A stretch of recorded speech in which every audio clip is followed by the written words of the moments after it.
By 1945, the Nazis were on the run. The Allies were flying high and about to roll over Germany's flat western borders. But in the deep southern heartland of Hitler's Reich loomed the threat of the unknown.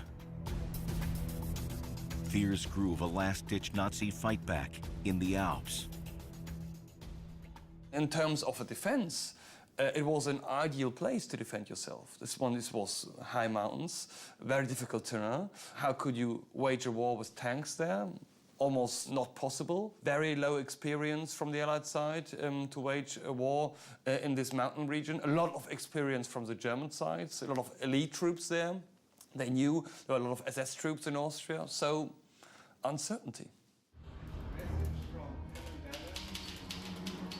Amid such uncertainty came evidence of the Western Allies' worst fears. Neutral Switzerland bordered part of the German Alpine region. The American intelligence chief in Bern, Alan Dulles, had a grim report. It suggested that a fanatical elite was massing in the mountains. A hardcore group led by those with death heads on their caps. The merciless SS would spearhead a desperate guerrilla war from an Alpine fortress. It was the very fact that the Bavarian and Austrian mountains seemed to lend themselves so well to guerrilla warfare that this horrible idea, because it represented a nightmare for Allied military strategists, that this horrible idea started to gain currency. The horrible idea was an ultimate nightmare for the advancing Allies. An Alpenfestug, or Alpine fortress, extending into northern Austria. Defended by thousands of troops, steeling themselves for a final do-or-die fight for the fatherland. Their fingers on the triggers of an arsenal of secret weapons hidden in crooks and crannies. At this time, in January 1945, they didn't know what was going on when they entered Germany. And they were taken by surprise by the Battle of Bulge, was a German counterattack in December 1944, and they didn't expect that. So the question was, yes, we have won the war, this is clear, but I mean, are we able to cross the Rhine? Are there some secret weapons still? Is there somehow a secret counterattack prepared? So it was all uncertain. Uncertainty and fears of so-called wonder weapons were understandable. The Germans had already developed ballistic missiles and jet planes. And other more fearsome, more destructive horrors were on Nazi drawing boards. What the Allies decided to do was to be prudent, to assume, given Hitler's nature, given the fanaticism of the SS and the fact the SS probably controlled the German state by then, to prepare for the worst. The Alpine Redoubt was the worst. It was the worst case scenario that anyone could imagine, and they felt they had to prepare for it. Some tunnels and bunkers had already been excavated in existing salt mines. Even today, the crumbling remains of the would-be Alpine fortress are well hidden.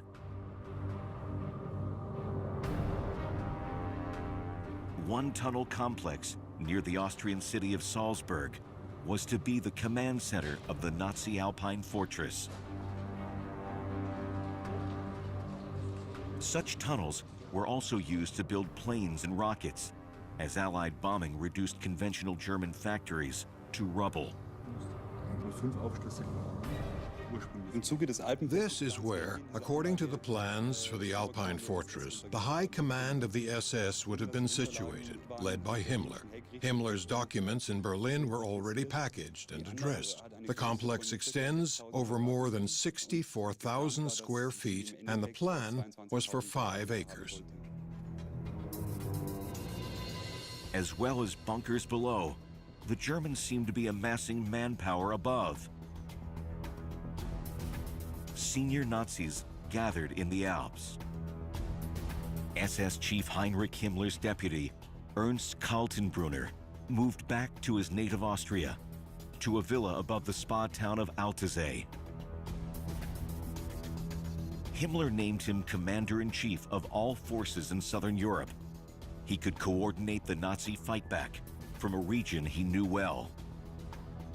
He was somehow in charge of the secret police and the political police, so he was quite a very important figure in the SS world. Another influential Austrian SS man was lurking in the Alps. The presence of SS commando leader Lieutenant Colonel Otto Skorzeny was more evidence of an Alpine fortress.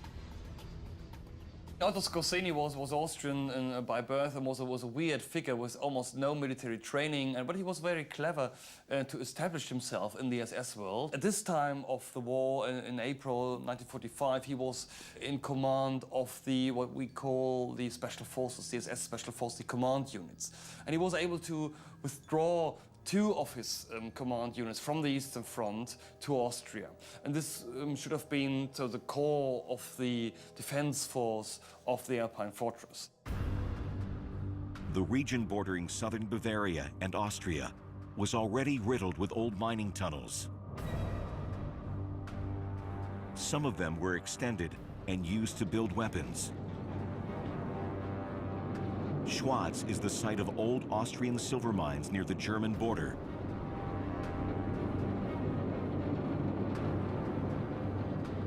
One shaft runs deep into the mountain and a haunting Nazi ruin.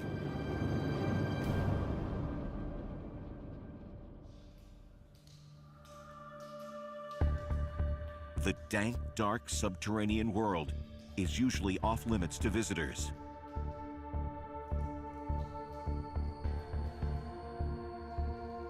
One and a quarter miles inside the mountain, a broken steel and concrete shell of an underground aircraft factory is slowly rotting away. Bits of rusting metal lie scattered across the stony floors, the corroded remains of aircraft parts abandoned before workers had the chance to put them together.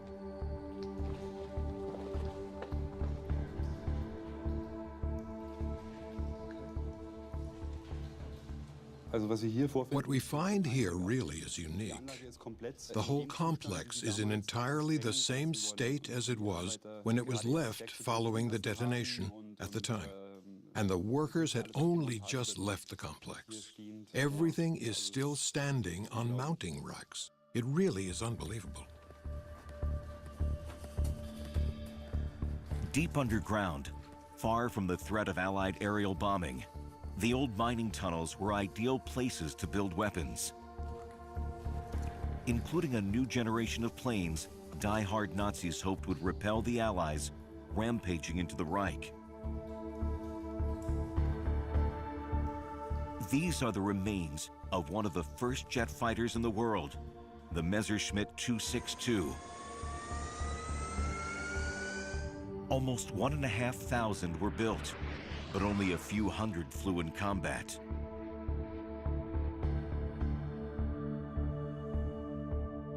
The Germans had also developed a jet-powered bomber. Hermann Goering, the head of the Luftwaffe, had dictated a requirement to the aircraft industry that he wanted this 1,000-kilometer aircraft, 1,000-kilometer range that could fly at 1,000 kilometers an hour and carry 1,000 kilograms of bombs. And at the time, it was a huge, very, very challenging requirement for any manufacturer to meet. German engineers overcame another great challenge and had developed the world's first long-range ballistic missile, the V-2.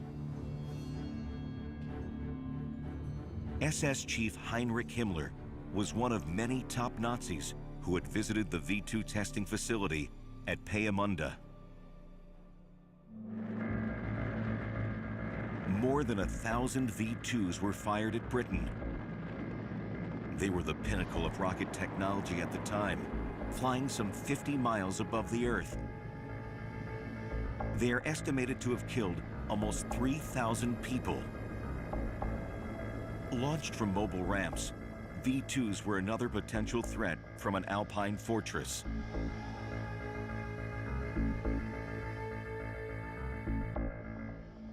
Such horrors were the brainchild of Nazi engineers like Werner von Braun. With Allied invaders closing in around them, in early 1945, they were redirected south. The Nazi Germans may have had a technological advantage over the Allies, but they were vastly outnumbered by conventional planes, tanks, and troops. German airfields and factories were overrun. In central Germany, the advancing Allies found the remains of another wonder weapon. A menacing bat-like jet fighter bomber, partially made of wood, the Horten H-9. Looked sexy and looked efficient and fast and menacing. It was a unique configuration and a unique shape, advanced technology, jet-powered interceptor, faster than anything the Allies could field.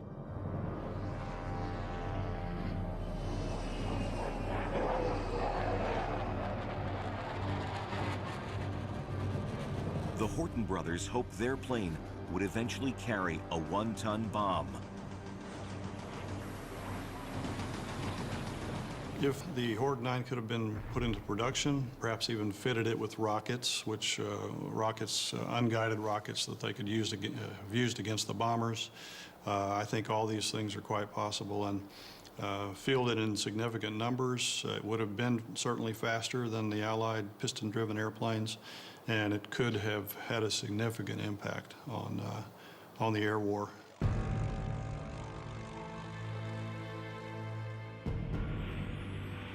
Conventional planes were still winning the war for the Allies, but the possibility of a German counterstrike from the Alps forced a change in tactics.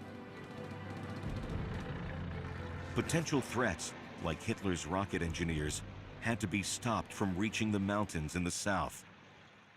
General Eisenhower, because of his fear of a final Nazi campaign in the mountains of southern Bavaria and Austria, decides to cut Germany in half to prevent troops, Wehrmacht and SS troops from the northern part of Germany to go south to Bavaria and Austria. Eisenhower changed the direction of his main thrust and directed a spearhead south towards the Alps. He doesn't want to see them filling the mountains with materiel, ammunition, more troops. So Allied strategy is directly affected.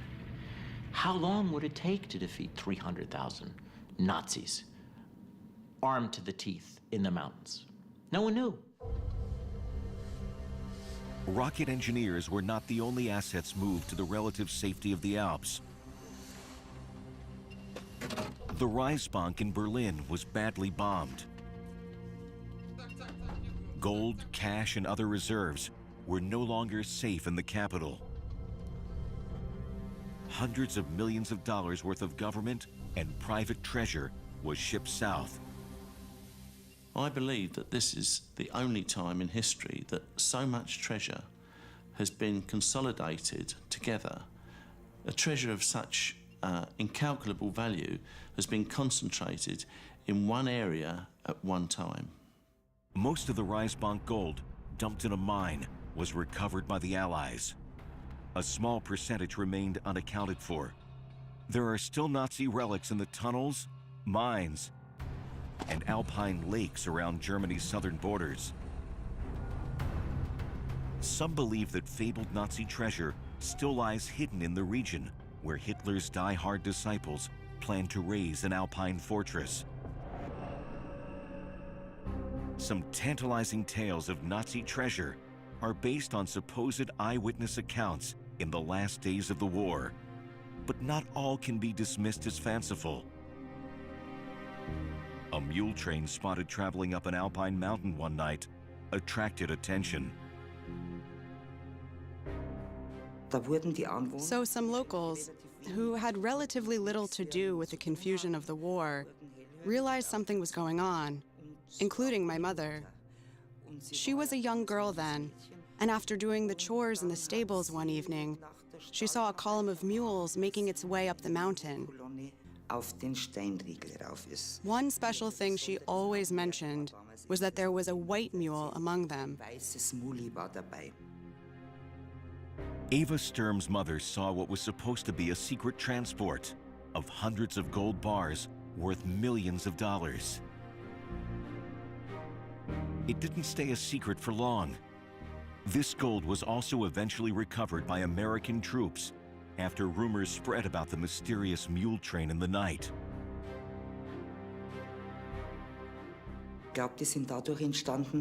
I think they started because there were a few lumberjacks who saw these bags.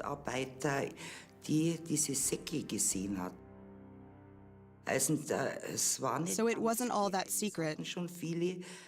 Many had noticed something. Rumors and stories persist of other buried treasures that were not recovered. According to local legends, some people grew suddenly rich after the war. Such tales have attracted a new generation of treasure hunters. Es würde keiner zugeben. Nobody would admit that it happened in this way. But there are rumors. There are reports.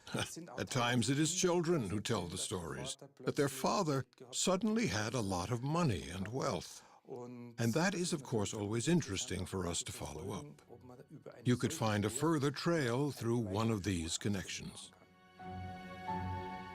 Marked on Jürgen Proska's map are potential sites that he thinks could hold Nazi loot.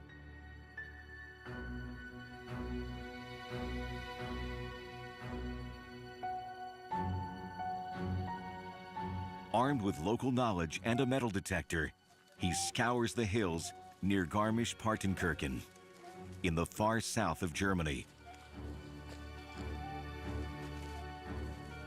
He and his fellow treasure hunters have found a variety of relics, from bullets to rusty helmets, but no Nazi gold. Ja, das ist das ehemalige Übungsgebiet. That is the former training area of the mountain troops. And they knew every stone, every rock, every cranny here. And they found good hideouts, which were then used to stash known transports, where treasure came to the area. But also transports that weren't recorded. Not all transports were treasure, and on a former military training ground, they have to tread carefully.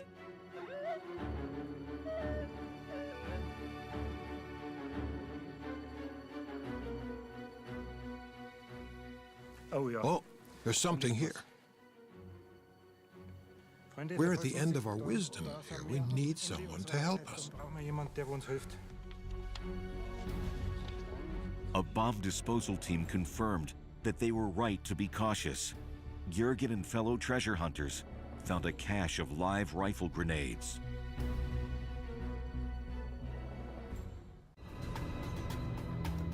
The Nazi gold trail extends further east to the picture postcard lakes and mountains of the Salzkammergut near Salzburg in Austria. This was also to be part of the Alpenfestug. It's another place where stories of hidden treasure proliferate. There were also treasure caches which came from the SS and the Foreign Office. Everybody had evacuated their individual treasures, as you might say, down to this area. As well as gold, priceless artworks taken from private collectors, churches, and museums were sent south. Hitler had intended to display art acquired by his agents in a special museum in his Austrian birth town of Linz. But as defeat loomed, the treasures were sent to salt mines for safekeeping. But not all treasures required the protective, rarefied atmosphere of a mine. The stunning lakes that are part of a UNESCO World Heritage Site have an added allure. As fabled dumping grounds for Nazi gold. The Salzkammergut has been dubbed the Devil's Dustbin. Nazi relics have been recovered from the Grand Lakes. Like this sign that proclaims, Nazis enjoy visiting here. It probably adorned one of the many local inns until such advertising suddenly became unfashionable in 1945. One of many alluring stories surrounds the deep, remote Lake Toplitz. A local farmer is said to have been summoned in the dead of night to help SS men dump truckloads of heavy boxes into the lake, packed with gold and secret Nazi files.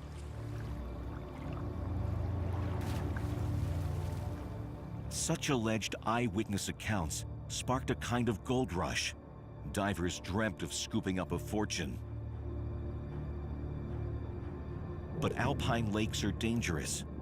At least 2 divers have drowned in Lake Toplitz, its dark waters full of snags and hidden obstacles. But in 1987, it seemed that deadly risks were worth it.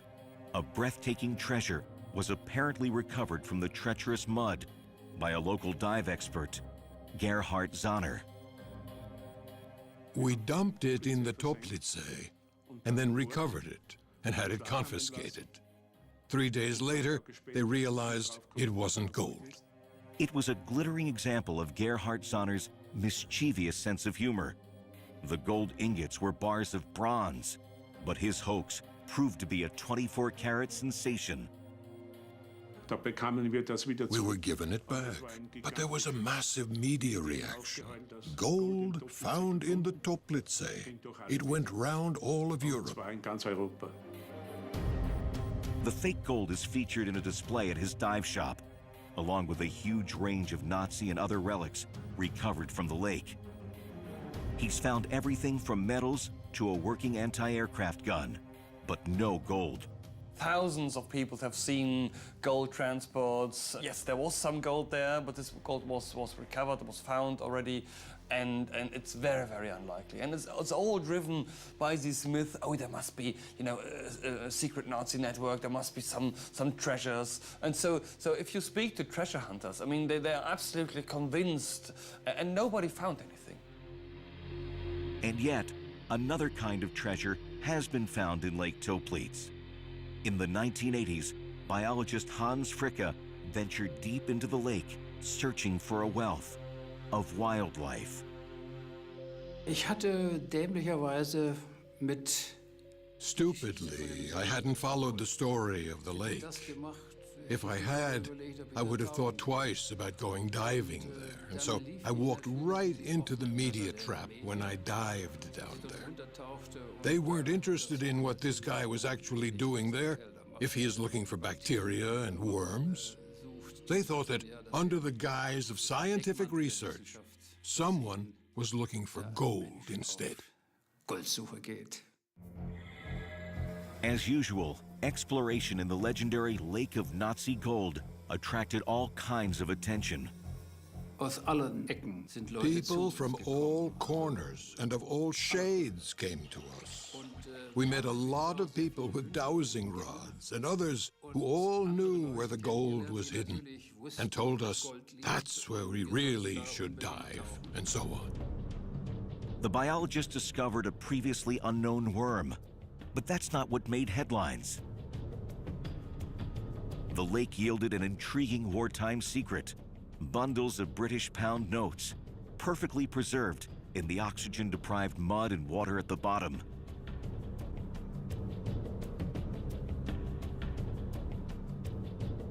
Perhaps that's what was in the boxes a local farmer claimed to have seen when he allegedly helped the SS dump them in the lake. A printing press had also been recovered, relics of Nazi attempts at economic sabotage. They were targeting the British economy system, the British money system. So the whole idea behind that forged banknotes was to cause inflation in Britain. The banknotes were forged in the Sachsenhausen concentration camp under the command of SS Major Bernhard Kruger. Unlike most prisoners in the death camps, Kruger survived the war and was invited to see the remains of his work. Amazing. I can't forget this undertaking. First, because of the success it initially had. And secondly, because the inmates managed to save their own lives this way. To an extent, they were printing for freedom. The former concentration camp officer was deluding himself. There was no freedom for inmates forced to forge for Hitler. Behind the myth of Nazi treasure and the Alpine fortress lie real war crimes. As well as counterfeit currency, Nazi victims were also forced into working on underground missile factories. Nordhausen, or Dora Mittelbau, was one of them. It wasn't in the Bavarian Alps, but in the central German Harz Mountains. When American forces liberated the camp, only a few victims remained. The rocket engineers they were enslaved to serve had fled south to the so-called Alpine fortress.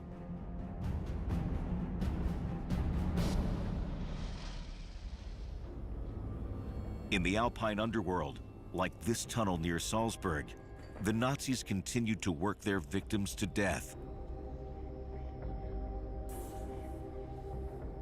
Polish, Italian, and French prisoners from the nearby Mauthausen concentration camp were among those forced into slavery.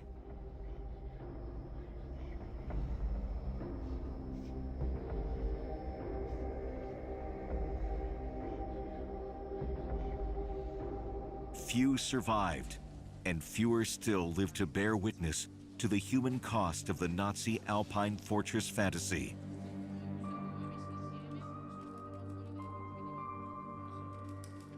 Some returned to commemorate fellow victims of Mauthausen, like Austrian priest Johann Gruber, who smuggled food and money into the camp but was found out, and French priest Père Jacques, who was sent to the camps for trying to save Jewish boys from the Holocaust. Both were unable to save themselves, but fellow prisoner Jean Monin managed to hold on to life. I was already in the barracks for the dying. I thought it was all over for me. But friends took me into the central camp and hid me there for 14 days. Then we were liberated. I weighed 83 pounds then.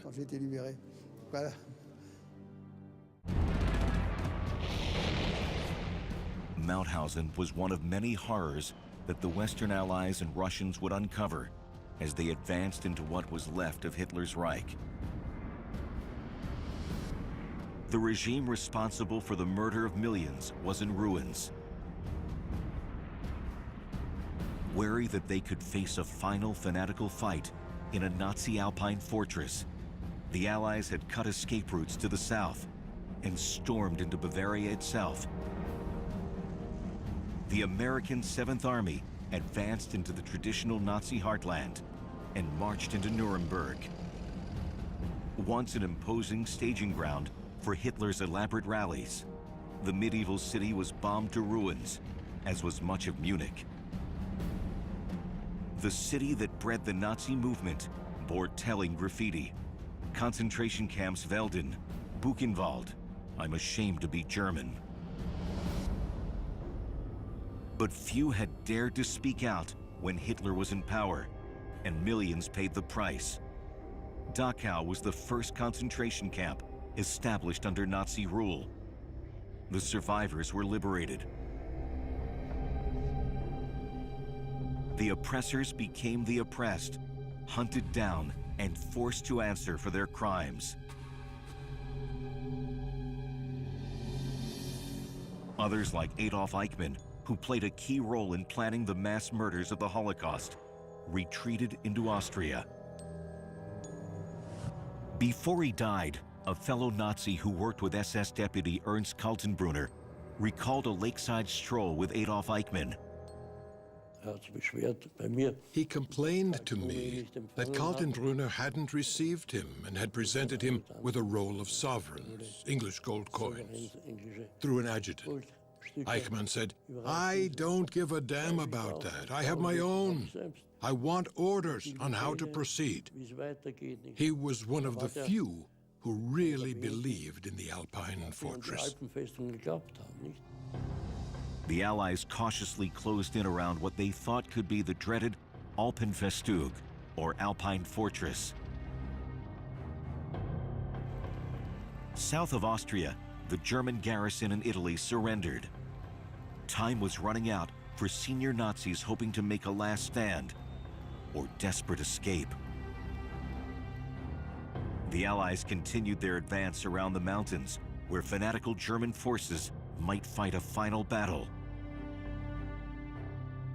But for important Nazis like Adolf Eichmann, there was no Alpenfestug in which to hide. He was captured, but later escaped. Others, like Himmler's deputy Ernst Kaltenbrunner, used the threat of an Alpine fortress as a bargaining chip. Ernst Kaltenbrunner realized, well, the war is over, and how can I rescue myself? But then he said, well, there is an Alpine fortress, and there is a danger of a last battle. And he knew that the Americans, the British, were keen to end the war as soon as possible. So he must build up the danger of a last battle, and then to offer something to say, well, we can avoid that. We can avoid that, and if you're going to rescue me, and if I'm safe, then I will do everything possible to avoid that last battle. Kaltenbrunner was one of many Nazi war criminals who thought they could negotiate and get away with murder. A group of SS men, led by Heinrich Himmler's former chief of staff, Karl Wolff, began sending messages to Allen Dulles in Bern that they wanted to talk about surrender. Allen Dulles was the most secret agent in Europe. If you wanted to send a message to the West, talk to Allen Dulles. Dulles was shocked. Why would these people want to talk? He was being a little naive. Karl Wolff was not thinking about the future of Germany. Karl Wolff was thinking about the future of Karl Wolff. Karl Wolff had participated in the deportation of the Jews of Italy to Auschwitz. He had to sell something to save himself. And so what he offered was the key to unlocking the Alpine fortress. Once they got into the Alps, the Allies realized there was no fortress, no fanatics wielding wonder weapons in a last-ditch fight. For some senior Nazis, the Alpine fortress was a ruse that bought them time to escape justice.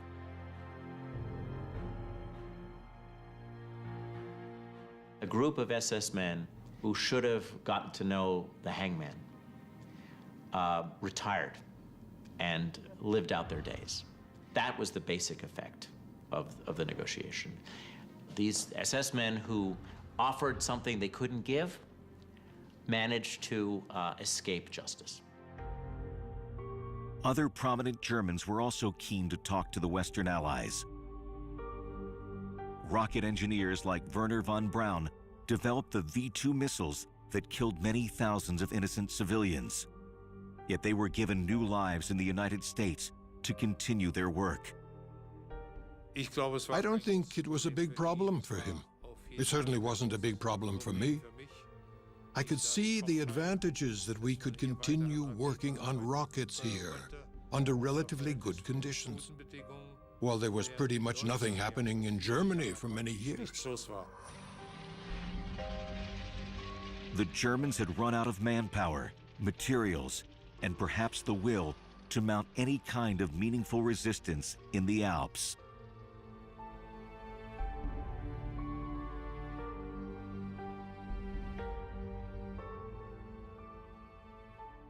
The Wehrmacht and the Waffen-SS was beaten by April 1945. There was almost nothing left. So there was resistance west of the Rhine, but not very much east of the Rhine. There was resistance in Hungary from hardcore SS units, but not in Austria anymore. Nothing was prepared. There was no fortress. There was nothing there. It was just a peaceful lakes, peaceful Alpine region. There was a spring, nice weather. In the calm that followed the spectacular fall of Hitler's Reich, lesser-known Nazis like Adolf Eichmann slipped away. But there was no escape for the larger-than-life figure of Luftwaffe Chief Hermann Goering, who also fled south. His flamboyant tastes extended beyond elaborate uniforms.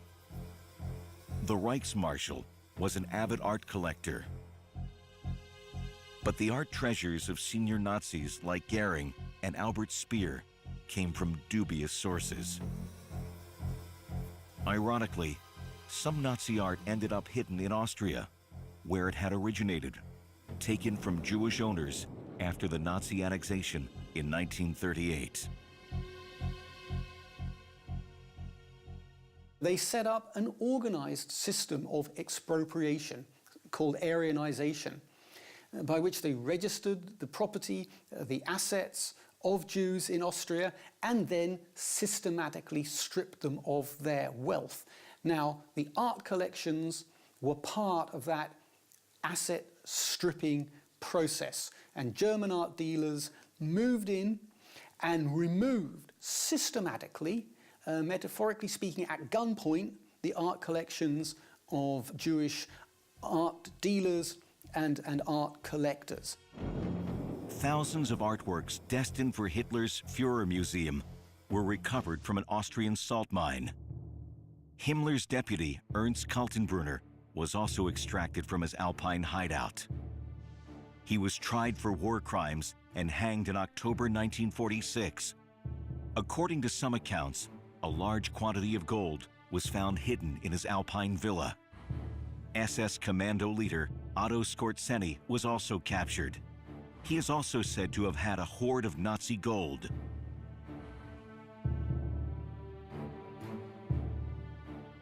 He was interrogated by the American Army Counterintelligence Corps, and when he was interrogated, it seems that he forgot to mention anything about the vast treasure that he'd actually taken possession of. The SS major is the subject of many intriguing tales. One says he was sent to France in search of the Holy Grail. Despite admitting that he and his men fought in American uniforms, he was spared, and some say extremely rich. Skorzeny received a treasure from Josef Spassel, a senior SS administrator. He had orders to get in touch with Skorzeny, and of course he handed over a tremendous amount of treasure to Skorzeny, which has disappeared. It's yet another alluring story of hidden Nazi loot that inspires treasure hunters to this day.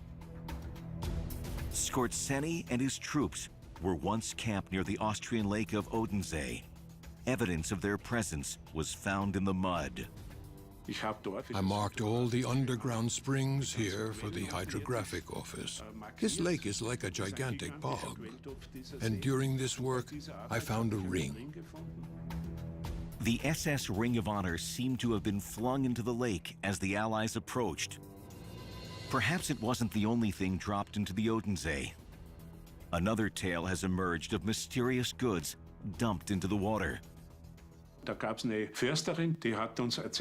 was a forester who told us there was an Alpine hut here, and a high-ranking SS officer had come to get the key, and they went down and took stuff out of the hut to the middle of the lake, and then dumped it there. We didn't find anything, because there is so much mud there. It is very difficult to find anything there.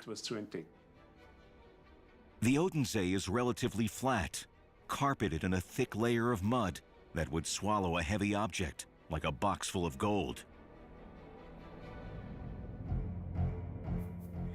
It's also a nature reserve, and diving is usually strictly prohibited. Tentative permission was given for a search of the lake. From a boat loaded with state-of-the-art radar scanning equipment, and a GPS locator, which would record the precise position of any object detected in the mud.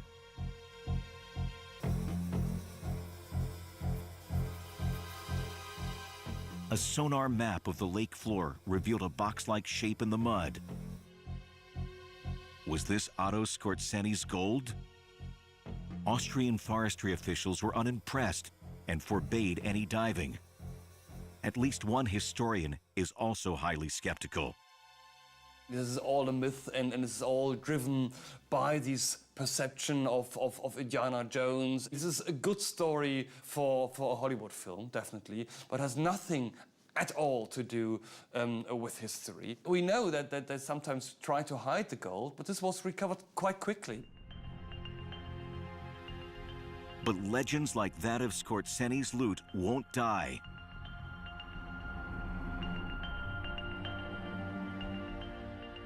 If a fortune in Nazi-acquired gold was dumped in the lake, perhaps it's already been recovered and spent. After the war, SS commando leader Otto Skorzenny left his native Austria for good, to enjoy an apparently wealthy life.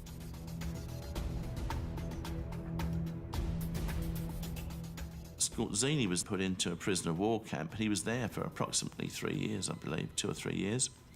And ultimately, he just walked out of the prisoner of war camp and disappeared until he resurfaced in Spain in 1950, at which point he seemed to be much richer than he had been previously. Otto Skorzenny was interviewed at his holiday home in Mallorca in 1973. Ruled by the fascist dictator Franco, Spain was a safe haven for unrepentant Nazis.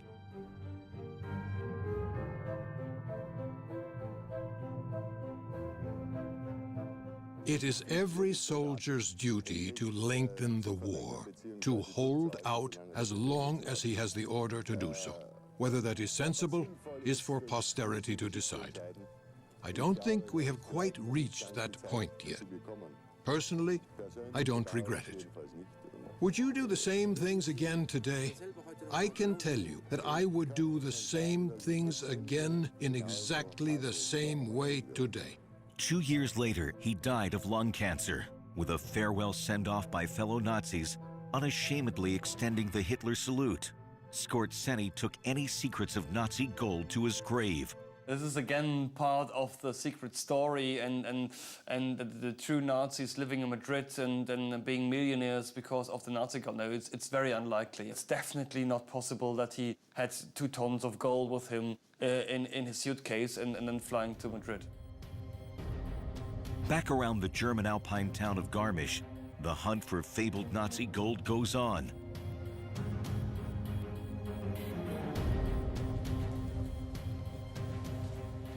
It was here in June 1945 that American troops recovered more than 700 bars of pure refined bullion.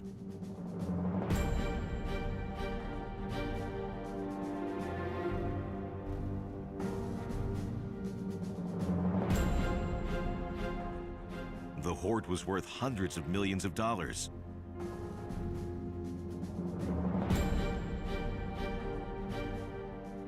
All that's left is a hole in the forest floor.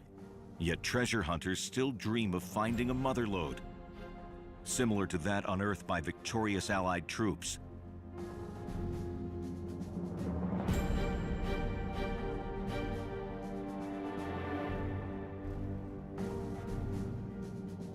The riches that were recovered were transferred to a special Allied commission. A lot of the treasure was found in the 1940s, but an awful lot of treasure just disappeared. Some of it was stolen, some of it may very well be still there. And somebody, one day, might just find some of it. It's a prospect that continues to tantalize treasure hunters in the hills and lakes of the Alpine region, once thought to form an Alpine fortress. But the Alpenfestug was a myth. There was no fortress and no heroic last stand in the mountains of Germany and Austria. Like the Alpine fortress, the legends of Nazi gold to this day seem to be somewhat of a myth. Yet the scouring of crags and crannies goes on. German and Austrian lakes have produced a variety of Nazi relics. Tons of wartime debris have been recovered from the deep waters of the tow plates. Bombs, mines, and rockets, but no boxes of gold. You don't put a gold treasure into a deep lake because it's just impossible to recover that thing. So it's very unlikely, very, very unlikely that in some deep Austrian lakes they're still waiting something for us.